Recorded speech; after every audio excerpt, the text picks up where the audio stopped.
بسم الله النور بسم الله النور بسم الله نور النور بسم الله النور بسم الله النور بسم الله نور النور بسم الله نور على نور بسم الله نور على نور بسم الله نور على نور بسم الله نور على نور بسم الله الذي هو مدبر الأمور. اعوذ باللہ من الشیطان الرجیم. بسم اللہ الرحمن الرحیم. الحمد للہ رب العالمین. الصلاة والسلام علی اشرف الانبیاء والمرسلین حبیب الہ العالمین ابی القاسم محمد وعلی آلہ الطیبین الطاہرین لا سیما بقیت اللہ فی الارضین روحی و ارواحنا لہ الفدا. آج کا جو موضوع آپ کی خدمت میں پیش کرنا ہے، اس سے پہلے کہ میں موضوع کو شروع کروں آپ سے چند سوال. وہ کون سی عبادت ہے کہ جب رسول خدا حضرت محمد مصطفیٰ صلی اللہ علیہ وآلہ وسلم سے پوچھا گیا کہ خداوند متعال کے نزدیک محبوب ترین، سب سے زیادہ محبوب اور سب سے زیادہ پسندیدہ عبادت وہ چیز کیا ہے، تو آپ نے اس عبادت کا نام لیا کہ اس عبادت کو اول وقت میں انجام دینا سب سے زیادہ پسندیدہ عمل ہے. اور وہ کون سی عبادت ہے جس کو ہمیں ہر روز بار بار ادا کرنا خداوند متعال کی طرف سے ہم پر واجب کیا گیا ہے، اور کسی حال میں اس کے ترک کرنے کی اجازت نہیں ہے. اور چاہے انسان بیمار ہو، چاہے انسان کھڑا نہ ہو سکتا ہو، ہر حال میں اس عمل کو، اس عبادت کو انجام دینا ہم پر واجب کیا گیا ہے.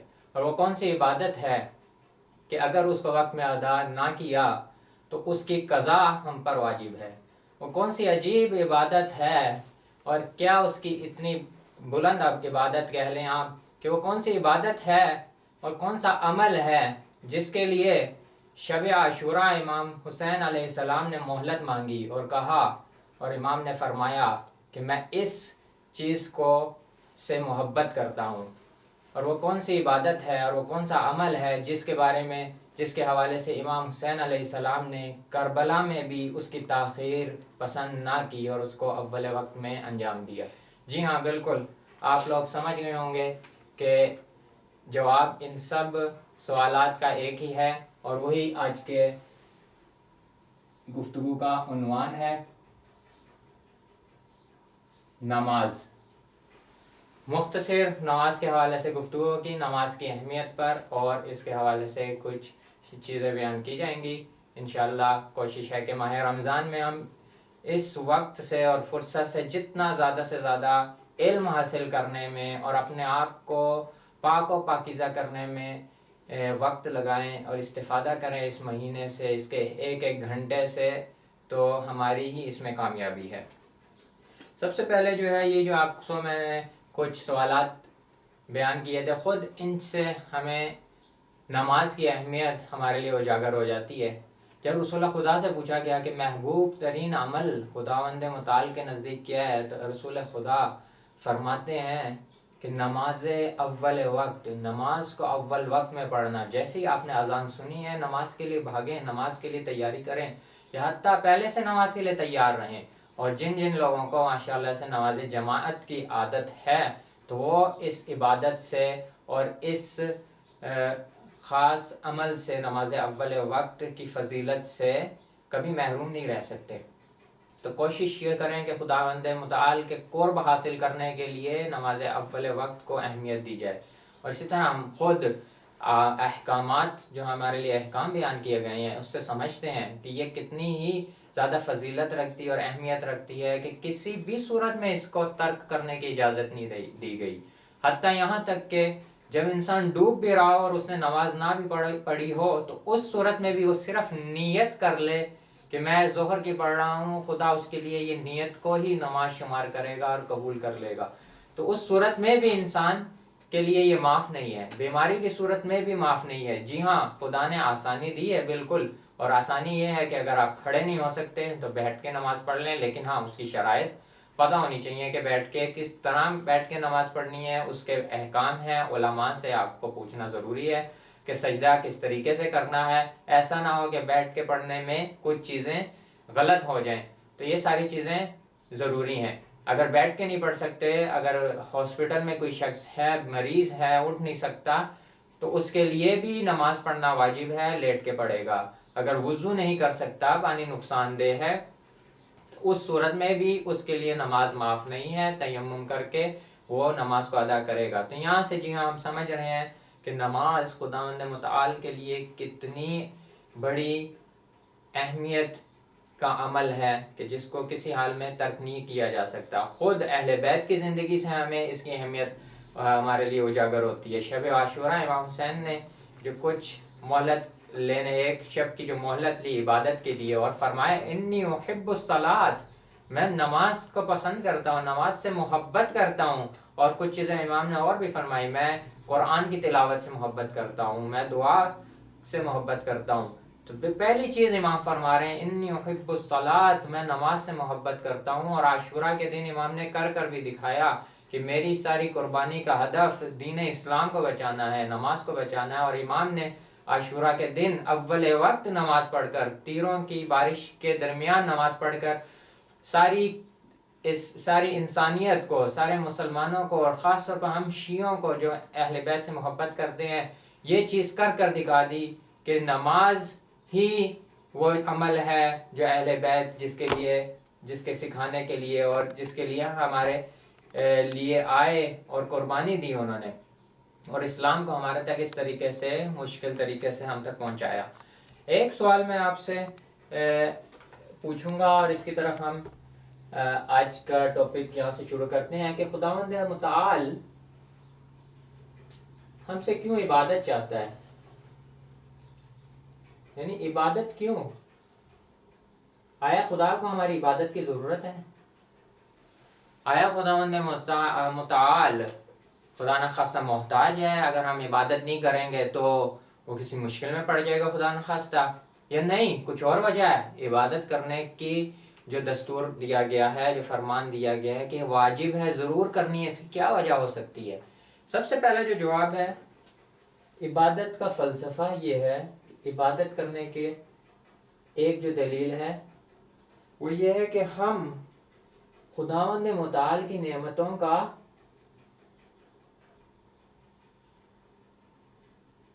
شکریہ ادا کریں۔ خداوند متعال کی نعمتوں کا شکریہ ادا کریں۔ خداوند متعال نے ہمیں پیدا کیا ہے، اس دنیا میں بھیجا ہے، ایک ایک چیز خداوند متعال کی خلق کردہ ہے، تو نعمت دینے والا وہ ہے۔ اور جب اس نے اتنی بے شمار نعمتیں ہم عطا کی ہیں، اس کے بعد ہم سے وہ ایک چیز مانگ رہے ہیں کہ اس کے سامنے عبد بن جائیں، اس کا بندہ بن جائیں، اس کی عبادت کریں۔ تو نعمتیں دینے کا مطلب ہے کہ ہم اس کا شکر ادا کریں۔ شکر کس طرح ادا کریں؟ شکر للہ، ایک وہ بھی شکر ادا کرنا ہے بالکل، لیکن ایک یہ ہے کہ آپ خود خدا سے پوچھیں پروردگارہ تو انہیں نعمتیں دی ہیں، اب میں تیرا شکر ادا کرنا چاہتا ہوں، میں ناشکرا نہیں ہوں۔ کوئی بھی ہمیں شخص آ کے نعمت دے، کوئی ہمارے ساتھ اچھا سلوک کرے، تو ایک جو کم از کم چیز ہم اس کے سامنے کرتے ہیں، اس کی عزت تو کرتے ہیں، اس کے سامنے مسکراتے ہیں، اس کا شکریہ ادا کرتے ہیں۔ اب خداوند متعال کا شکریہ کس طریقے سے ادا کیا جائے، خود خدا سے پوچھیں۔ تو خدا ہمیں فرماتا ہے، قرآن کے ذریعے ہمیں دستور دیتا ہے، رسول اللہ کے ذریعے ہمارے تک یہ چیز حکم ہم تک پہنچایا ہے کہ اس کی نعمتوں کا شکریہ نماز پڑھ کے کریں۔ ایک چیز جو خدا ہم سے چاہتا ہے، نماز پڑھ کے اس کی نعمتوں کا شکریہ ادا کریں۔ ذرا دیکھیں خدا نے کتنی ہمیں نعمتیں عطا کی ہیں، اس کو اگر میں دو قسموں میں تقسیم کر لوں، مادی نعمتیں اور معنوی، دونوں بہت ہی عظیم نعمتیں ہیں۔ مادی نعمتیں، پیسہ دیا ہے، کھانے کو خدا نے رزق دیا ہے، ماں باپ کی نعمت دی ہے، گھر میں سب کچھ عطا کیا ہے، صحت دی ہے، یہ جسم ہمارا خدا کا دیا ہوا ہے۔ ایک وائرس اس جسم کو لگ جائے تو آپ جانتے ہیں کہ ہاسپٹلوں میں کتنی مشکلات، مریض کس طرح مشکلوں میں رہ رہے ہیں، ایک وائرس۔ تو یہ مادی نعمتیں خدا کی بے شمار نعمتیں ہیں۔ اگر ایک دن جو ہے سورج نہ نکلے اور ایک سال بارش نہ ہو تو آپ جانتے ہیں کہ قحط آ جائے گا، کتنی مشکلات زمین پر برپا ہو جائیں گی۔ تو اس لیے ہمیں ان ساری چیزوں کی طرف توجہ رکھنی چاہیے۔ ایک دن ہمیں کھانا نہ ملے تو ہم کمزوری سے ضعیف پڑ جائیں گے، مشکل میں مبتلا ہو جائیں گے۔ کئی دن کھانا نہ ملے تو ہم بیمار ہو جائیں گے، یہاں تک کہ شاید مرنے کے قریب آ جائیں۔ تو یہ چیز ہمیں خداوند متعال کی یاد رکھنی چاہیے کہ ساری نعمتیں خداوند متعال کی طرف سے ہیں۔ معنوی نعمت، اس کی طرف بھی توجہ کریں۔ معنوی نعمت یہ بہت عظیم نعمت ہے خدا نے دی ہے کہ ہم کبھی کبھی ناشکر ہو جاتے ہیں۔ ایک عظیم نعمت جو ہمیں اور بہت بڑی نعمت جو ہے اہل بیت کی ولایت کی نعمت ہے، شیعہ ہونے کی نعمت ہے۔ امام صادق علیہ السلام کے پاس ایک شخص آتا ہے، کہتا ہے مولا میں فقیر ہوں۔ امام کا شیعہ ہوتا ہے، مولا میں فقیر ہوں، مشکلات ہیں۔ امام اس سے کہتے ہیں تم فقیر نہیں ہو، اور امام اس کو ایک مثال سے سمجھا دیتے ہیں کہ تم فقیر نہیں ہو۔ امام کہتے ہیں اگر ایک امیر شخص آئے اور کہے تم سے کہ میں پوری کائنات کو، پوری دنیا کو سونا اور چاندی سے بھر دیتا ہوں اور تمہیں دے دیتا ہوں ایک شرط پر کہ تم اہل بیت کی محبت کو دل سے نکال دو اور اہل بیت کے دشمنوں سے محبت کرنے لگ جاؤ، آیا تم یہ کرو گے؟ تو وہ شخص کہتا ہے ہرگز نہیں، میں اہل بیت کی محبت کے بدلے میں دنیا کی ظاہری ہزاروں نعمتیں، کروڑوں نعمتیں بھی مل جائیں، پوری دنیا سونا چاندی سے بھی بھر دیا جائے، میں یہ نعمت نہیں دوں گا۔ امام نے کہا پھر تو تم امیر ہو، پھر تو سب کچھ تمہارے پاس ہے کہ تم اتنا سونا چاندی لینے کے باوجود ہماری محبت کو نہیں دے سکتے اور دشمنوں کی محبت کو نہیں لے سکتے۔ تو اس کا مطلب تمہارے پاس بہت بڑی معنوی نعمت ہے، اور یہ معنوی نعمت دنیا میں بھی اس کا اجر ہے اور آخرت میں اس کے بدلے ہمیں جو ملے گا اس کا آپ دنیا کی کسی بھی نعمت سے موازنہ نہیں کر سکتے۔ تو یہ بہت ہی عظیم نعمت ہے جس کی طرف ہمیں توجہ ہونی چاہیے۔ والدین کی نعمت ایک معنوی نعمت، ان کی جو تربیت ہمارے لیے ہو رہی ہے، یہ ساری نعمتیں ہیں جو ہمیں گھر بیٹھے بیٹھے خداوند متعال نے دی ہیں، اس کی طرف توجہ کریں۔ اور جب خدا ہم سے کہتا ہے کہ نعمتوں کا شکر ادا کرو، ناشکر نہ بنو، تو نعمتوں میں سب سے پہلی نعمت کا شکر ادا کرنے کا طریقہ عبادت ہے۔ خداوند متعال کی عبادت کی جائے جو اس نے ہم پر فرض کی ہے۔ خاص طور پر نماز کو ایک خاص اہمیت حاصل ہے جو ہم سب کو دینی چاہیے۔ دوسرا جو میں یہاں پہ نقطے کی طرف توجہ دلاتا چلوں، دوسرا پوائنٹ یہ ہے کہ ہم سب محتاج ہیں، ہم سب محتاج ہیں۔ خدا سے مدد طلب کریں، خداوند متعال خدا سے مدد مانگے۔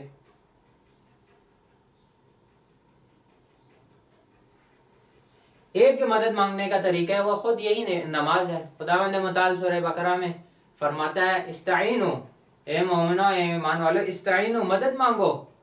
کس چیز سے؟ استعینوا بالصبر والصلاۃ، صبر کر کے خدا سے مدد مانگو، نماز پڑھ کے خدا سے مدد مانگو۔ جب انسان کسی مشکل میں ہوتا ہے تو خدا کے در پر جاتا ہے، خداوند متعال سے مدد مانگتا ہے۔ مثلا آپ لوگوں نے خود حضرت یوسف علیہ السلام کی بھی مووی دیکھی ہوگی اور اس میں دیکھا ہوگا کہ کس مشکل وقت میں بھی انہوں نے خداوند متعال سے مدد مانگنا نہ چھوڑی۔ کنویں کے تہ میں پہنچ کر بھی، کنویں کے گہرائیوں میں بھی انہوں نے اس اندھیرے میں بھی خدا سے مدد مانگی اور مدد فوراً آئی۔ پچھلے درس میں بھی آپ سے ذکر ہوا تھا کہ حضرت یوسف علیہ السلام نے اس مشکل وقت میں جب ان کا ایک نامحرم کے ساتھ تنہائی کا معاملہ پیش آیا، خداوند متعال سے مدد مانگی، فوراً مدد آئی اور غیب سے دروازے کھلنا شروع ہو گئے۔ 7 دروازے جس کی چابی صرف زلیخا کے پاس تھی، آہستہ آہستہ کھلنا شروع ہو گئے اور یہ غیبی مدد آنا شروع ہو گئی۔ تو دنیا میں مشکلات آئیں، ہم محتاج ہیں اور بے شمار مشکلات آئیں گی، آتی رہیں گی، تو مدد کس سے مانگیں گے؟ پروردگار متعال کے آگے ہاتھ اٹھائیں گے، اہل بیت کا واسطہ دے کے خدا سے مانگیں گے۔ تو یہ ایک عبادت کا فلسفہ مدد مانگنا ہے۔ تیسرا جو نقطہ میں یہاں پہ لکھوں گا، خود جو برکات ہیں، خود عبادت برکتوں سے خالی نہیں ہے، خود عبادت میں برکتیں ہیں۔ عبادت میں برکات شامل ہیں۔ جتنا انسان خدا سے نزدیک ہوگا، جتنا انسان گناہوں سے بھاگے گا، اس کی زندگی میں برکتیں آئیں گی، اس کی زندگی میں نعمتیں آئیں گی۔ خداوند متعال فرماتے ہیں نماز جو تنہا عن الفحشاء والمنکر، نماز گناہوں سے، برائیوں سے بچاتی ہے اب یہ برائیاں کیا ہیں جو نماز کی عبادت کی وجہ سے یہ برکتیں ہیں کہ ہم برائیوں سے بچنا شروع ہو گئے ہیں. خدا نے ہمارے لیے ایک نماز کے پڑھنے کی وجہ سے، نماز میں اہمیت دینے کی وجہ سے ایک شیلڈ ہمارے لیے تیار کر دی ہے کہ جس شیلڈ کی وجہ سے ہم گناہوں کو اپنے سے دور کر رہے ہیں. یہ شیلڈ ہے جو انسان کو گناہوں سے بچا رہی ہے. مثلا نماز کے لیے آپ نے وضو کرنا ہے، اپنے آپ کو پاک و پاکیزہ رکھنا ہے، غسل کرنا ہے. یہ خود آپ کو بری گندی جگہوں سے، نجاست والی جگہوں سے دور رکھے گی. نماز کے لیے آپ نے اپنے لباس کی اہمیت دینی ہے، آپ نے اپنے مکان کو اہمیت دینی ہے. غصبی جگہ پر کسی اور کے مکان پر اجازت کے بغیر آپ کھڑے نہیں ہو سکتے نماز کے لیے. تو خود آپ گناہ سے بھاگیں گے کہ ہاں یہاں پہ میں کھڑا ہو کر اگر نماز پڑھوں گا، کسی کی اجازت نہیں ہے تو نماز قبول نہیں ہے. تو عبادت سے آپ کی زندگی میں برکتیں آ رہی ہیں اور گناہوں سے آپ بچ رہے ہیں. تو یہ خود گناہوں سے بچنے کا ایک بہترین راستہ ہے. مثلا آپ کو پتہ ہے کہ اگر خدا نہ خواستہ میں حرام کی طرف جاؤں گا، اگر شراب کی طرف جاؤں گا، میری نمازیں قبول نہیں ہوں گی، میں نشے کی حالت میں نماز نہیں پڑھ سکوں گا. اسی طرح جو ہے میں اگر سگریٹ والے ماحول میں جاؤں گا تو میرے جو ہے میں سگریٹ پی کے، خدا نہ خواستہ کوئی شخص سگریٹ پی کے اگر مسجد میں جائے، اس کو پتہ ہے کہ لوگ اذیت ہوں گے، لوگوں کو تکلیف ہوگی، تو اس وجہ سے وہ سگریٹ سے دوری کرے گا. تو نماز سے برکتیں زندگی میں آئیں گی، نماز سے برائیاں آہستہ آہستہ دور ہوتی چلی جائیں گی. نماز کی وجہ سے خمس کی پابندی وہ کرے گا، نماز کی وجہ سے وہ اپنے لباس کا خیال رکھے گا کہ میرا لباس کسی حرام پیسے سے تو نہیں ہے، میرا لباس خمس ادا کیے ہوئے پیسے سے ہے، میرے جو باقی چیزیں ہیں وہ خمس ادا ان میں ہوا ہے یا نہیں، کسی اور کا حق تو نہیں ہے. ماں باپ کا احترام کرے گا. یہ ساری برکتیں ہمیں نماز کی اور عبادت کی ادائیگی سے آتی ہیں. ایک اور جو چیز جو ہے ہمیں خیال رکھنا چاہیے، جو میں یہاں پہ چوتھا پوائنٹ لکھوں گا، وہ یہ ہے کہ ہم اس چیز کی بھی طرف توجہ رکھیں کہ جو تارک نماز ہے، تارک نماز یعنی کیا؟ یعنی کون؟ وہ شخص جو نماز کو ترک کرتا ہے. تارک نماز کے لیے وعدہ دیا گیا ہے کہ وہ جہنم میں ہے، وہ جہنمی ہے. تو جو شخص جہنمی ہے تو ہم کوشش کریں کہ کسی بھی صورت میں نماز کو ترک نہ کریں. عمدن جان بوجھ کر نماز کو ترک کرنا ہمیں یقیناً جہنم میں لے کر جائے گا. اور یہاں پہ کوئی شک نہیں ہے کہ امام صادق علیہ السلام کی، یہاں پہ آپ کو ایک واقعہ سناتا چلو کہ امام آخری وقت میں بستر مرگ پر تھے اور کچھ ہی دیر بعد ان کی وفات، ان کی شہادت ہونے والی تھی. اس موقع پر امام اپنے سب قریبیوں کو بلاتے ہیں. امام کہتے ہیں سب کو بلا کے لے کر آؤ. تو امام نے فرمایا کہ سب کو بلا کر لے کر آؤ. جب سب آئے اور سب حیران تھے کہ امام اس وقت کیا ہمیں خاص چیز دینا چاہ رہے ہیں، وہ کیا قیمتی چیز بیان کرنا چاہ رہے ہیں. تو اس موقع پر امام نے ایک خاص چیز کی طرف توجہ دلائی جو ہم سب کے لیے تا قیامت سبق ہے. امام فرماتے لا تنال شفاعتی من استخف بالصلاۃ. جس نے نماز کو ہلکا سمجھا اس کو میری یا ہماری ایک اور روایت میں ہماری شفاعت، ہم اہل بیت کی شفاعت نصیب نہیں ہوگی. تارک نماز کو جب شفاعت نصیب نہیں ہوگی، ہم سب گناہگار ہیں، چاہے جتنے بھی نیک اعمال کر لیں گناہگار ہیں، اور اسی وجہ سے ہمیں اہل بیت کی شفاعت کی ضرورت ہے. ہم محتاج ہیں اہل بیت کے آگے. تو ہمیں شفاعت اگر نصیب نہ ہوئی تو راستہ، ہمارا مقصد اور جو ہمارا آخری مرحلہ ہوگا وہ خدا نہ خواستہ جہنم نہ ہو جائے. اس لیے کوشش یہ ہو کہ کسی حالت میں نماز ترک نہ ہو، حتیٰ سفر کی حالت میں. جب کہا جا رہا ہے استخفاف کا مطلب یہ ہے کہ نماز کو ہلکا سمجھنا، یہ نہیں کہ نماز نہ ہی پڑھنا. جو نماز نہیں پڑھ رہا اس کے لیے تو جہنم کا وعدہ ہے ہی، لیکن جو نماز پڑھ رہا ہے لیکن ہلکا سمجھ رہا ہے، جب مشکل وقت میں پڑھتا ہے، جب اس کا دل نہیں کرتا چھوڑ دیتا ہے، جب دوستوں کے ساتھ ہوتا ہے نماز کو اہمیت نہیں دیتا، اول وقت سے آخری وقت میں آ جاتا ہے. اسی طرح آخری وقت کر کے بھی نماز کا ٹائم نکل جاتا ہے، کبھی قضا ہو گئی، کبھی پڑھ لی. سفر میں اس کا دل نہیں چاہ رہا، زیارتوں کے لیے آیا ہوا ہے، زیارت بہت زیادہ ثواب رکھتی ہیں، لیکن اگر نماز کو اہمیت نہ دی گئی، آج تو میں تھک گیا ہوں، آج تو میں اتنا لمبا بس کا سفر تھا، ابھی بس رکے گی، میں تو میری نیند نہیں پوری ہوئی، میں بہت تھکا ہوا ہوں، میں ابھی نماز کے لیے نہیں اٹھتا، بعد میں قضا کر لوں گا. اس کا مطلب ہے آپ نے نماز کو اہمیت نہیں دی. ابھی یہاں پہ کراتے ایک بہت خوبصورت جملہ کہتے ہیں کہ اگر آپ کا بس سے آپ کا بیگ گر جائے، اس میں آپ کے کوئی پیسے پڑے ہوں، اور اگر فرض کرے پاسپورٹ بھی پڑا ہو، شور مچا دیں گے آپ ڈرائیور کو شور مچا کے بھی رکوائیں گے، آپ کہیں گے میرا بیگ کچھ بھی ہو جائے، بیگ میرا نیچے گر گیا ہے، میں نے اپنا بیگ لینا ہے، کچھ بھی ہو جائے میں سفر جاری نہیں رکھنے دوں گا۔ اگر وہ ڈرائیور آپ سے بدتمیزی کرے، سختی کرے کہ نہیں ہمارا تو سفر، ہمیں دیر ہو رہی ہے، اس وقت آپ سختی سے اسے کہیں گے کہ میں اپنے بیگ کو نہیں جانے دوں گا، میرا پاسپورٹ ہے، میری قیمتی چیزیں ہیں اس میں۔ آپ اپنے بیگ کی خاطر ڈرائیور سے لڑ بھی پڑیں گے، لیکن جب نماز کا معاملہ آتا ہے تو افسوس کی بات ہے کہ اکثر لوگ نماز کے معاملے میں سست پڑ جاتے ہیں، اور یہ کہہ کر کہ میں قضا کر لوں گا، خدا کی نافرمانی کر لیتے ہیں، اور اسی استخفاف میں جس کے بارے میں امام فرما رہے ہیں نماز کو ہلکا شمار کرنے والوں میں خدا نخواستہ شامل ہو جاتے ہیں، اور اگر وہ زیارت کا بھی سفر ہو تو زیارت کا ثواب اسی حرام کی وجہ سے، خدا کی فرما برداری نہ کرنے کی وجہ سے ضائع ہوتا چلا جاتا ہے۔ تو اس لیے خیال رکھیں کہ نماز کو اہمیت دی جائے۔ اور یہاں پہ قرآن کی ایک آیت میں آپ کی خدمت میں پیش کرتا چلوں کہ سورہ مدثر میں، ظاہراً سورہ مدثر میں خداوند متعال فرما رہا ہے، جہنمیوں سے جب پوچھا جائے گا ما سلککم فی سقر، تم جہنم میں کس طرح چلے گئے، کیا کیا تھا تم نے؟ قالو، اس وقت جہنمی کہیں گے، اور پہلی چیز جو کہیں گے قالو لم نک من المصلین، ہم نماز گزاروں میں سے نہ تھے۔ تو یہاں سے سمجھ آ رہی ہے کہ نماز کو ترک کرنا قطعاً ہمیں جہنم میں خدا نخواستہ لے کر جا سکتا ہے، تو اس سے بچیں۔ ایک اور جو چیز میں آپ کے خدمت میں یہاں پہ آخری پوائنٹ عبادت کے حوالے سے لکھ دوں، 5واں پوائنٹ، وہ یہ ہے کہ نماز کے ذریعے لوگوں کو شیعت کی طرف دعوت دیں، عبادت کر کے آپ لوگوں کو دعوت دیں، شیعت کی طرف دعوت دیں، شیعت کی طرف دعوت، شیعت کی طرف دعوت دیں، لوگوں کے اہل بیت کا چاہنے والا بنائیں۔ کس طرح؟ نماز کو اہمیت دیں، لوگ آپ کو دیکھیں گے کہ آپ نماز کو اہمیت دے رہے ہیں، عبادت کو اہمیت دے رہے ہیں، واقعی آپ مسلمان ہیں، سچے مسلمان ہیں، شیعوں کا نام ہوگا۔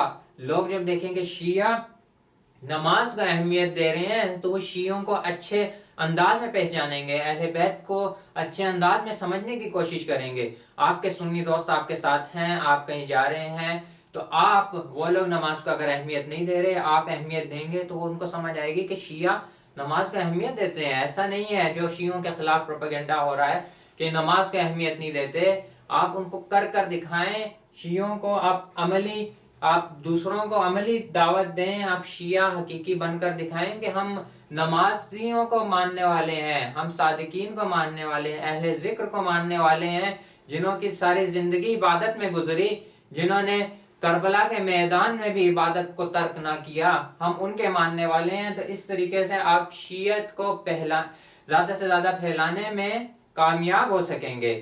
کم از کم جو آپ کام کر سکیں گے، جو شیعوں کے بارے میں نیگیٹو تھنکنگ لوگوں کے ذہن میں ہے، اس کو دور کرنے میں کامیاب ہو جائیں گے۔ یہاں پہ ایک اور واقعہ ملتا ہے کہ ایک دفعہ ایک بس میں ایک بچی نے نماز نہیں پڑھی ہوئی تھی، بالغ ہو چکی ہوئی تھی، 9 سال کی عمر تھی، بالغ ہو چکی ہوئی تھی، لیکن نماز کو اہمیت دے رہی تھی۔ اس نے اپنے والد سے کہا کہ میں نے نماز نہیں پڑھی تو قضا ہونے والی ہے، ڈرائیور کو روکیں۔ والد نے کہا کہ میں جانتا ہوں یہاں کے ڈرائیور نہیں روکیں گے، کسی صورت میں نہیں روکیں گے۔ بچی نے کہا میری نماز قضا ہو رہی ہے، کچھ میں جا کے کہتی ہوں۔ والد نے کہا تم چپ کر کے بیٹھ جاؤ، قضا نماز پڑھ لینا، نماز ابھی چھوڑ دو، کچھ ہو نہیں سکتا۔ اس بچی نے جب دیکھا کہ نماز کسی بھی صورت میں قضا نہیں ہو سکتی، اب میں کیا کروں، جب اتر بھی نہیں سکتی، تو اس نے وہیں پہ ڈسٹ بن پڑی تھی، اس کو قریب کیا، پانی تھوڑا سا لیا، تھوڑے سے پانی سے وضو کرنا شروع کیا۔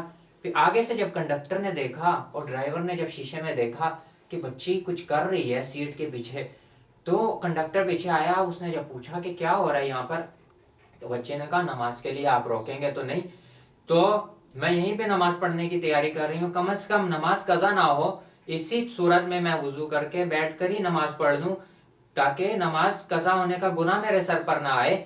تو جب کنڈکٹر نے یہ سنا، ڈرائیور کو جا کے یہ بتایا، ڈرائیور اتنا خوش ہوا، فوراً اس نے بس روکی، اس نے کہا کہ بچی اگر اتنی نماز میں اہمیت دے رہی ہے تو ہم بھی نماز پڑھیں گے۔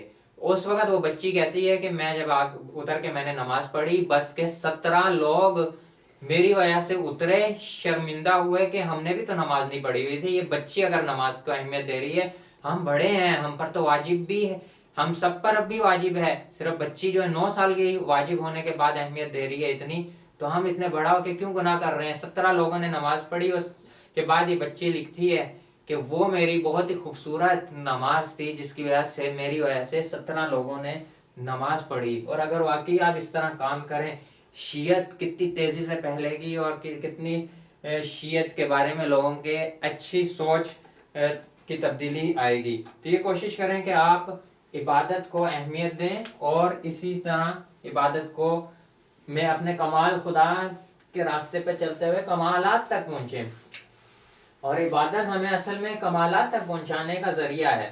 ابھی جو اگلا ٹاپک میں آپ کی خدمت میں پیش کروں گا نماز کے حوالے سے، اور جو آخری ہمارا موضوع رہے گا کہ اس کو بہترین انداز میں کس طرح ادا کیا جائے، نماز کو بہترین انداز میں کس طرح ادا کیا جائے، نماز کا بہترین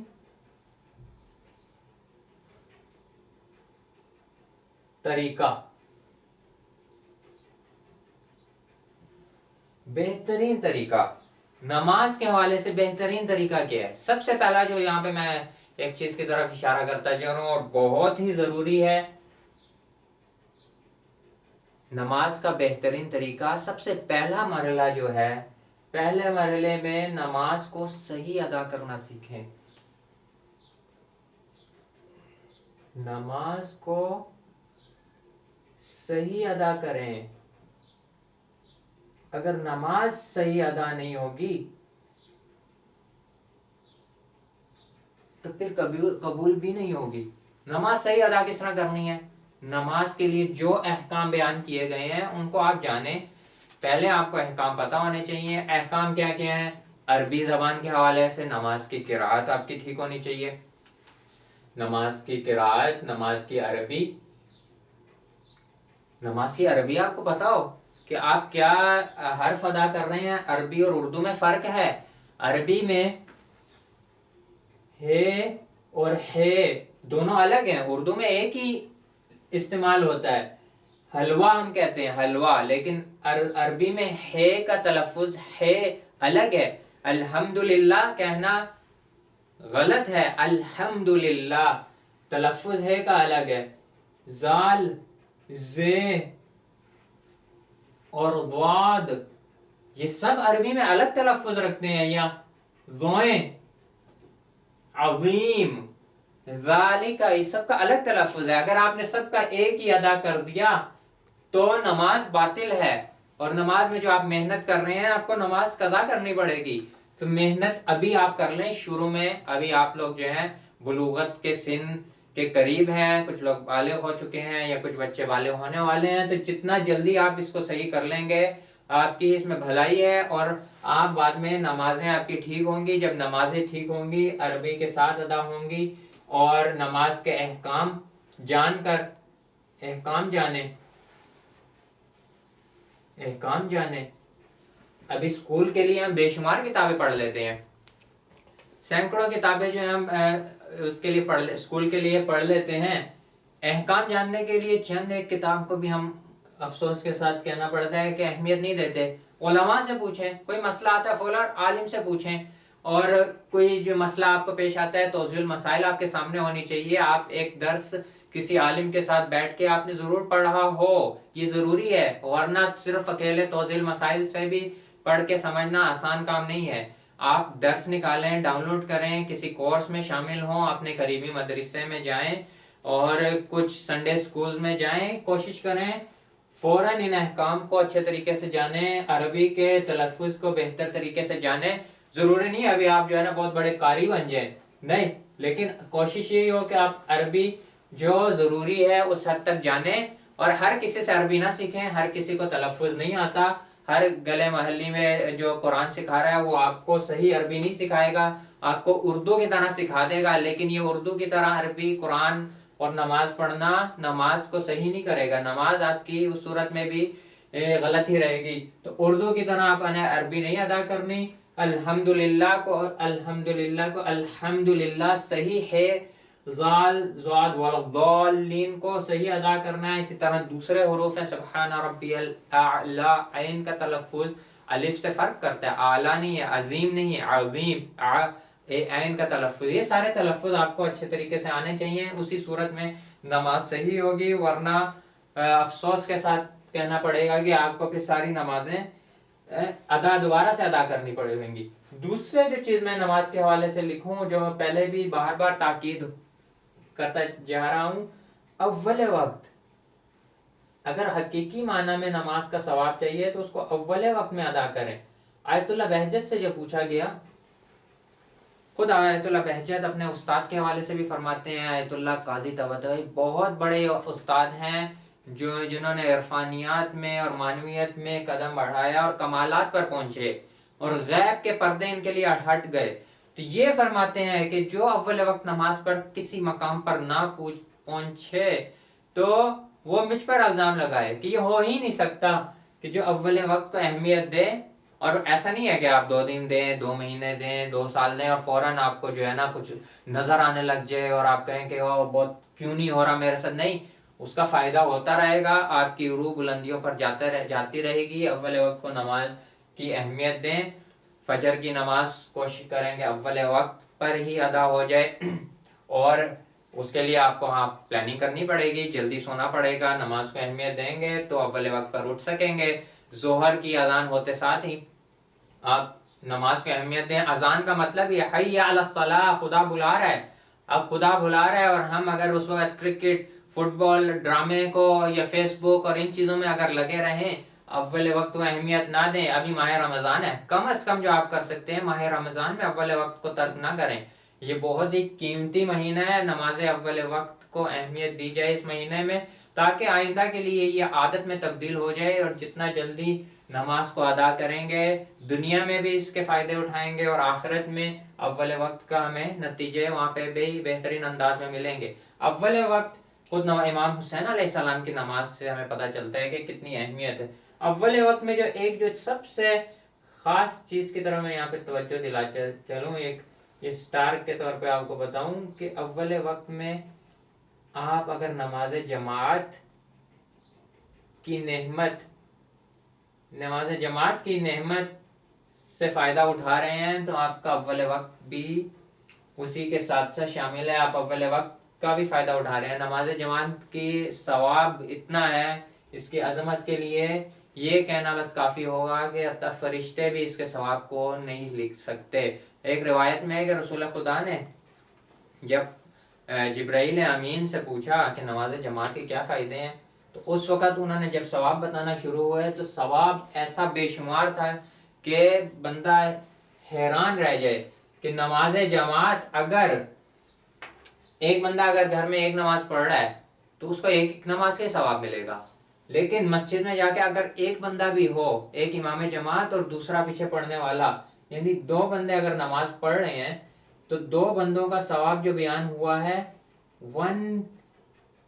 ہر رکعت کا ثواب 150 نمازوں کے برابر.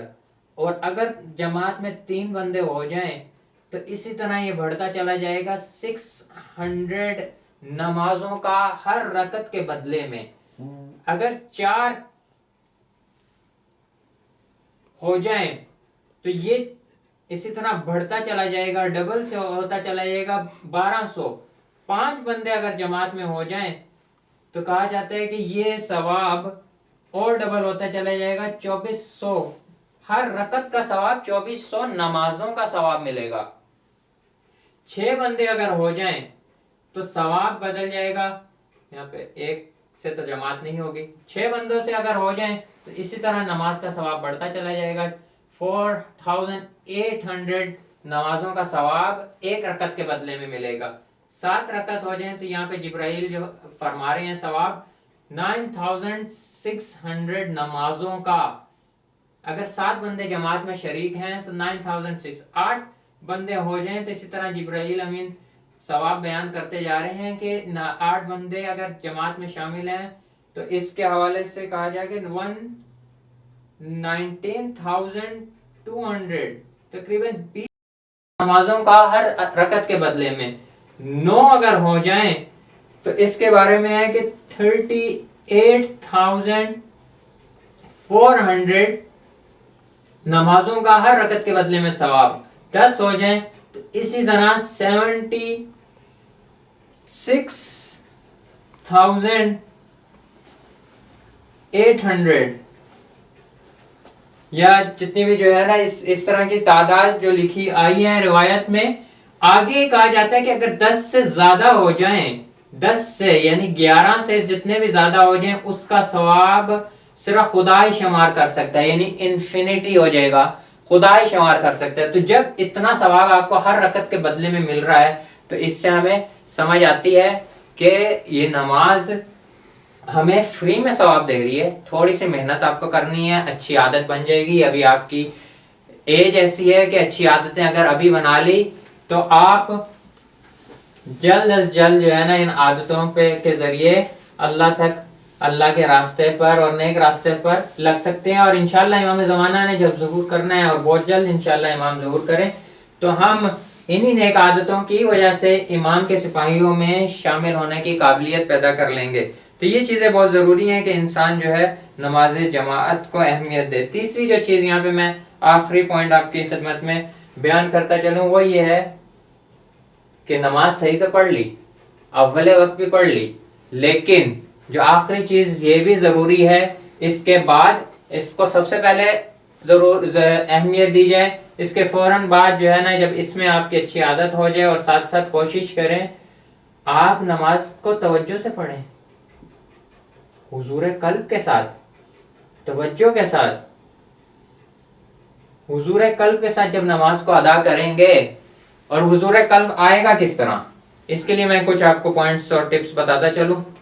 حضور قلب آئے گا کس طرح جو ہے نا ہم علی کے ماننے والے اور امام کی فضیلتیں ہم نے سنی ہوئی ہے بے شمار، کہ جب تیر امام کو نماز کی حالت میں تیر کو امام کے پیروں سے نکالا گیا، امام کی ٹانگ سے جب تیر جدا کیا گیا تو امام کو احساس تک نہ ہوا. یہ کیسا حضور قلب تھا. ہمیں کوشش کرنی ہے امام کی پیروی کریں اور امام سے سیکھیں. امام کی طرح بننا ناممکن ہے، لیکن جتنا امام کی سیرت سے ہم سمجھیں، سیکھیں، کوشش کریں اور حضور قلب کو بڑھاتے چلے جائیں. اور یہ حاصل کس طرح ہوگا؟ اس کا جو سب سے پہلا راستہ ہے ایک یہ ہے، ایک تو اس کا ظاہری ہے اور ایک باطنی راستہ ہے. ظاہری راستہ یہ ہے کہ ہماری ظاہری جب ہم نماز کو ادا کر رہے ہیں تو ہماری آنکھیں ادھر ادھر نہ ہوں، ہاتھ ہمارے حرکت نہ کر رہے ہوں، اور ہم جب آنکھوں سے سجدگاہ کی طرف دیکھ رہے ہوں اور جب رکوع میں جائیں تو پیروں کے درمیان، یہ ساری ظاہری توجہ ہماری ہونی چاہیے. ادھر ادھر نہ ہماری آنکھیں بھٹکیں، توجہ کہیں اور نہ ہو، اور ہاتھوں کا نہ ہلائیں، خارش نہ کریں، اپنے بدن کو زیادہ حرکت نہ دیں. یہ ظاہری توجہ ضروری ہے. اس کے ساتھ ساتھ اور چیز کیا ضروری ہے؟ نماز میں جو آپ چیز پڑھ رہے ہیں، جو آپ کو پتا ہے کہ میں نے الحمد تو پڑھنی ہی پڑھنی ہے، ترجمہ آنا چاہیے.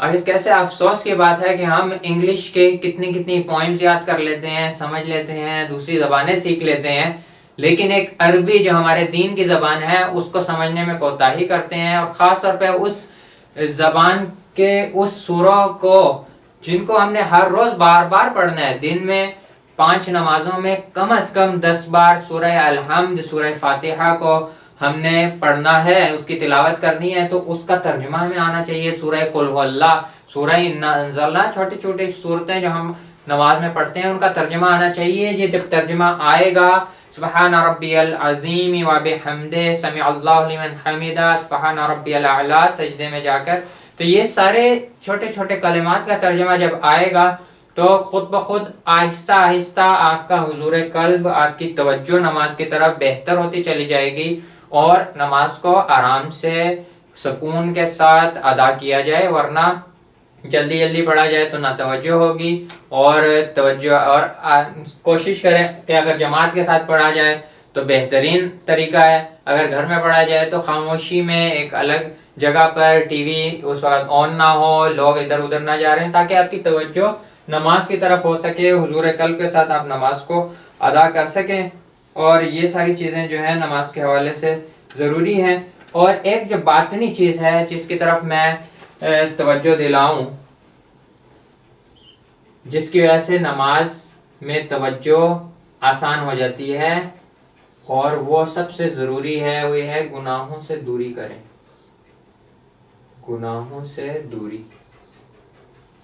اگر آپ نے پورا دن گناہوں سے دوری نہ کی ہو تو پھر نماز میں توجہ نہیں ہوگی۔ جس خدا کی پورا دن آپ نے نافرمانی کی ہو تو نماز میں اس خدا کی طرف توجہ کرنا بہت ہی مشکل ہو جائے گا۔ اور اس کا الٹا، جس خدا کی طرف آپ نے دن میں توجہ کی ہو، خدا کی بارگاہ کی طرف توجہ کی ہو، گناہ آپ کو کوئی دوست آپ کو سگریٹ کی طرف لے کر جا رہے ہیں، برائی کی طرف لے کر جا رہے ہیں، گندے جوکس سنانے کی طرف، آپ کو کوئی گندا ویڈیو کلپ دکھا رہے ہیں، آپ ان کو فوراً منع کر دیتے ہیں، گناہ سے بچتے ہیں، تو اس دن آپ کے حضور قلب نماز میں توجہ کرنا اور آسان ہو جائے گا۔ تو یہ چیز بہت ہی ضروری ہے۔ ہمیں رسول خدا کی حدیث میں ملتا ہے، رسول خدا جب اذان کا وقت قریب آ رہا ہوتا تھا تو اس وقت بلال حبشی جو مؤذن رسول خدا تھے، ان سے فرماتے ہیں کہ ارحنا یا بلال، مجھے راحت کر دو، آسان کر دو، میرے لیے سکون لے آؤ، ارحنا یا بلال۔ تو رسول خدا نماز کے لیے اتنی شدت سے انتظار کر رہے ہیں، تو ہم اہل بیت کے ماننے والے ہیں، رسول خدا کے ماننے والے ہیں۔ پروردگار متعال سے میں یہاں پہ درس کو ختم کروں، اور آخر میں ایک دو دعا کے کلمات سے پہلے میں صرف خلاصہ کرتا چلوں کہ بہترین طریقہ نماز کا صحیح ادا کرنا، علماء سے فائدہ اٹھائیں، نماز کو صحیح ادا کریں، عربی، انٹرنیٹ، موبائل، کمپیوٹر سے فائدہ اٹھائیں، عربی اور احکام کو جلد از جلد سیکھ لیں، یا اس سے پہلے کہ خدا نہ خواستہ کئی سال آپ نماز پڑھ لیں اور پتہ چلے نماز آپ کی باطل تھی اور غلط تھی۔ اول وقت میں جتنا زیادہ آپ اس کی کوشش کریں، نماز جماعت کو اہمیت دیں، اس کے ثواب سے محروم نہ رہیں، اور حضور قلب توجہ کے ساتھ، توجہ کے حوالے سے جو کتابیں، آسان کتابیں، آغا محسن کراتی کی آسان کتاب لکھی گئی ہے اسرار نماز پر، اور نماز کے راز کے حوالے سے، تو ایسی کتابوں کو ساتھ ساتھ پڑھتے رہیں، اور حضور قلب سے کے لیے جو ضروری بات آپ کو بتائی تھی، گناہوں سے دوری اختیار کریں۔ پروردگار متعال سے دعا ہے کہ ہمیں اس ماہ مبارک میں گناہوں سے بچنے کی توفیق عطا فرما، اور ہمیں توفیق عطا فرما کہ ماہ رمضان کے بعد بھی ہم اسی طریقے سے، جس طرح اس مہینے میں قرآن مجید کی تلاوت کو اور نماز کو اہمیت دی ہے، بعد میں بھی اہمیت دیتے چلیں۔ وآخر الدعوانا ان الحمد للہ رب العالمین، وصلی اللہ علی محمد وآلہ الطاہرین۔ بسم اللہ النور، بسم اللہ النور، بسم اللہ نور النور، بسم اللہ النور، بسم اللہ النور، بسم اللہ نور